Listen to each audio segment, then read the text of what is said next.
There are times where you come to church and you want to sow a big seed. And God says, don't give that seed. Send money to your mom.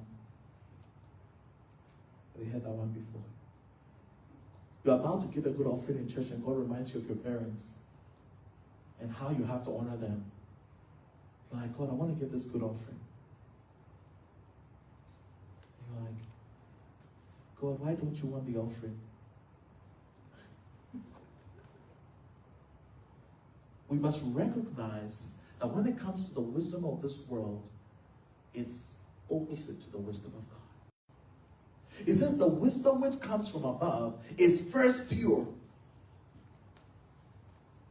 It's pure. It means when God's wisdom is speaking, God has your best at heart. Have you been there when people tried to give you counsel and they were doing it for their own good? They wanted to set themselves up. But it says the wisdom which comes from above is pure. The motive is pure.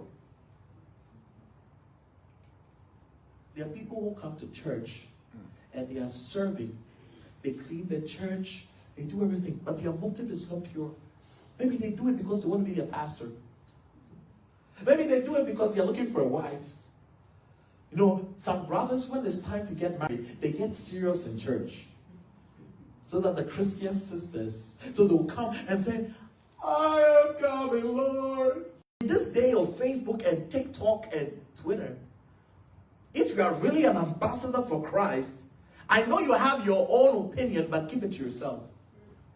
Because you're supposed to speak for your kingdom. And when our kingdom speaks, it brings peace. It doesn't promote division.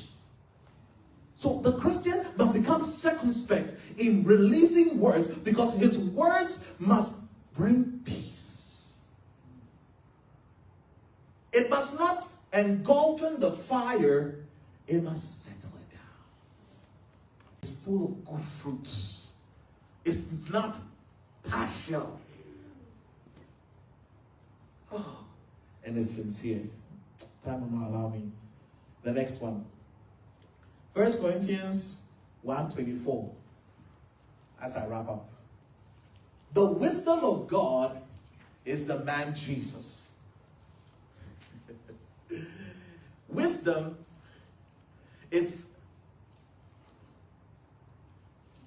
embodied in the person of Jesus.